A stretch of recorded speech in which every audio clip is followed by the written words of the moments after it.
Anime watching.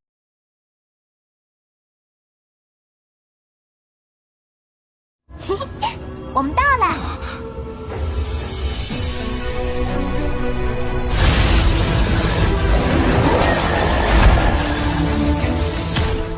Di saat Lingdong dan Xiao pun memasuki ruang seni bela diri manifestasi itu, di sana dia berhasil mendapatkan seni bela diri manifestasi jari surgawi. Kemudian di bagian luar ruangan terlihat 8 orang yang masuk telah tersadar dari meditasinya. Masing-masing dari mereka mendapatkan seni bela diri level 7 hingga level 8. Dan hanya Lingdong dan Ling Langtian yang belum tersadar dari meditasi mereka. Singkat cerita, Ling Langtian berhasil mendapatkan seni bela diri manifestasi tingkat atas. Namun, Lingdong memperoleh jauh lebih hebat dari milik Ling Langtian. Lingdong berhasil mendapatkan seni bela diri terkuat jari surgawi. Dan tanpa sengaja, mereka juga mengungkapkan keberadaan dari istana harta kuno di bawah tanah. Melihat istana harta kuno itu, 4 klan besar dan juga semua paksi ingin mendapatkan harta kuno itu. Namun tanpa diduga, istana harta kuno itu dijaga oleh makhluk iblis yang mengerikan. Dengan kekuatan yang luar biasa, salah satunya adalah naga iblis kelelawar darah.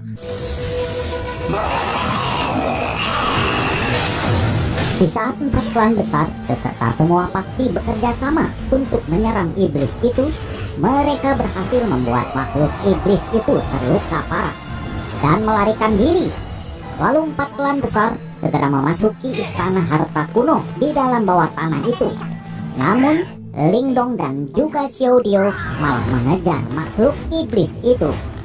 Karena jika Xiao bisa melahap kekuatan roh jiwa yang ada pada makhluk iblis itu, kekuatan Xiao akan kembali pulih ke tahap manifestasi. Lalu Lingdong dan Xiao mengejar makhluk iblis itu. Di saat mereka sudah berhasil mengalahkan naga kelelawar darah itu, muncul 2 sosok mengganggu mereka yang juga ingin memiliki makhluk tersebut. 2 kerangka putih berdiri di samping tubuh naga kelelawar darah yang sangat besar itu. Kerangka itu berbentuk manusia, terbentuk dari berbagai jenis tulang. Itu adalah boneka tulang. Tatapan Lingdong mulai suram saat dia menatap 2 boneka tulang itu. Namun di sisi lain, dia juga melihat ke arah 2 tetua yang lebih menyeramkan. Di samping boneka tulang itu, matanya mulai menyempit. Dia juga mengetahui jika kedua orang itu memiliki kekuatan tahap penciptaan ki level atas.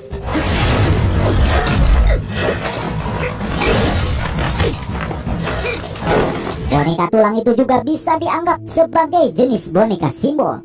Namun bahan yang digunakan dalam penciptaannya sendiri dari berbagai jenis binatang iblis, bahkan dari tulang manusia.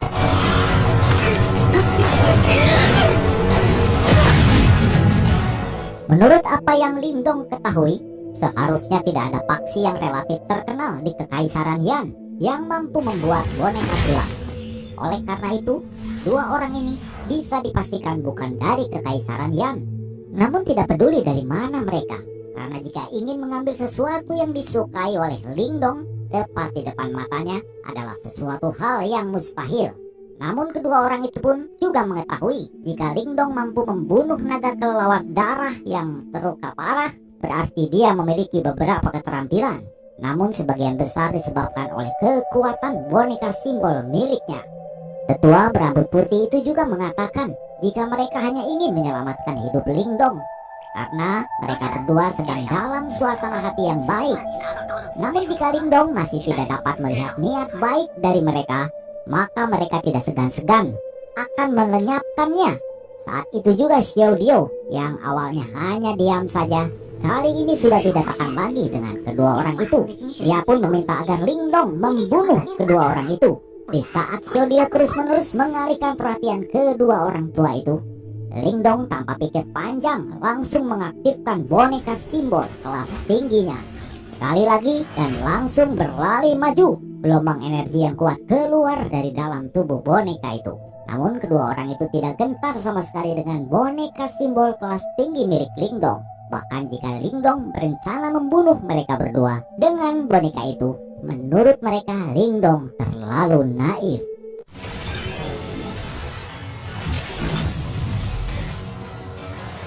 Kedua tetua itu mengeluarkan tawa yang menakutkan. Kemudian segel tangan mereka berubah ketika dua boneka tulang di samping mereka terbang. Cahaya merah berkedip di mata mereka. Seketika mereka langsung menabrakkan boneka simbol milik Lingdong. Kedua belah pihak saling bentrok meskipun dua boneka tulang secara paksa diterbangkan kembali kepada mereka. Mereka dengan cepat melambaikan kepalan tangan dengan keras, berseteru dengan boneka simbol. Suara-suara yang terselubung diiringi angin yang sangat kencang ketika Lingdong melihat bahwa dua boneka simbol tulang benar-benar mampu menandingi boneka simbol tingkat tingginya. Keheranan melintas di mata Lingdong. Meskipun jumlah pil yuan murni yang dituangkan pada saat ini tidak banyak, kekuatan itu seharusnya sebanding dengan praktisi tahap menengah penciptaan Ki. Jelas dia tidak pernah berpikir bahwa boneka tulang sangatlah kuat. Sementara boneka tulang menahan boneka simbol, sosok kedua tetua itu menghilang dalam sekejap. Kemudian mereka sudah muncul di depan Lingdong. Tangan mereka menggenggam pedang tulang yang tajam dan kemudian dengan kejam hendak menusuk Lingdong. Serangan dua praktisi itu sangatlah kuat. Namun Lingdong tidak menunjukkan indikasi untuk menghindari sama sekali. Tangannya menggenggam tombak surgawi kuno dan segera meledak di langit. Kemudian berubah menjadi tombak naga. Dalam sekejap serangan kilauan tombak naga yang tangguh langsung menabrak kedua tetua itu. Serangan balik yang tiba-tiba dari Lingdong menyebabkan ekspresi kedua orang itu berubah. Mereka buru-buru menahan serangan Lingdong. Namun Lingdong dengan secepat kilat menembus pertahanan pedang dari kedua tetua itu. Pukulan tombak Lingdong mendarat di tubuh kedua tetua itu. Ekspresi mereka segera berubah menjadi putih pucat dan memuntahkan seteguk darah segar. Keduanya kebingungan karena Lingdong hanya di tahap awal penciptaan Ki. Bagaimana bisa dia memiliki kekuatan seperti ini? Mereka pun saling memandang satu sama lain sebelum tanpa sadar berteriak, "Ada yang aneh dengan anak ini, cepat lari!" Namun sudah sedikit terlambat untuk mereka pergi. Saat kemudian Lingdong merilis tapak emas yang sangat besar dengan kejam menghantam dua orang berambut putih itu. Ketika kedua tetua itu merasakan kekuatan yang sangat kuat di atas kepala mereka, mereka dengan cepat mengendalikan dua boneka tulang, dengan cepat berlari dan berada di samping mereka. Kemudian boneka tulang merentangkan lengan mereka dengan tujuan mengangkat plafon emas secara paksa. Namun apa yang terjadi? Dua boneka tulang itu benar-benar langsung meledak. Seketika boneka tulang hancur. Dua tetua itu memuntahkan darah segar.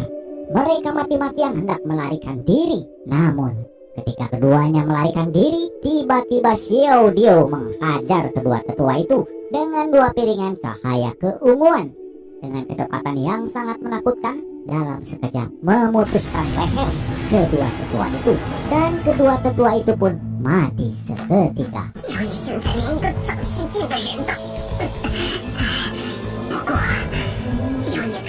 Lingdong terkejut. Dia menatap Xiao Dio saat dipenuhi dengan niat membunuh.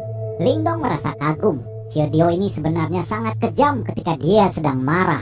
Namun sesaat setelah kejadian itu, Xiaoyan dengan cepat menghampiri mereka. Lalu dengan sapuan ekornya melemparkan dua tas pusaka.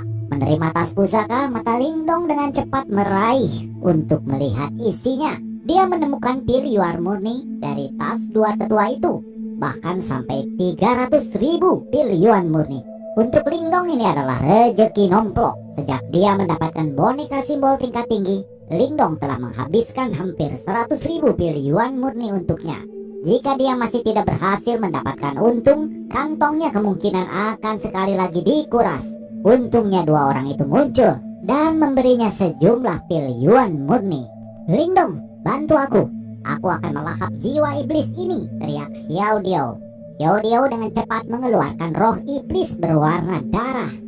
Xiaoyan juga mengeluarkan raungan rendah dan dengan cepat melesat, mulutnya yang besar terbuka. Dengan gigi menggigit pembuluh darah naga kelelawar darah dengan semangat melahap kekuatan darah di dalam tubuhnya. Saat Lingdong menyaksikan dua binatang buas mulai mengkonsumsi makanan mereka, Lingdong tertawa kecil dan duduk di atas sebuah batu di dekatnya. Pandangan Lingdong beralih ke arah istana harta kuno di bawah tanah itu.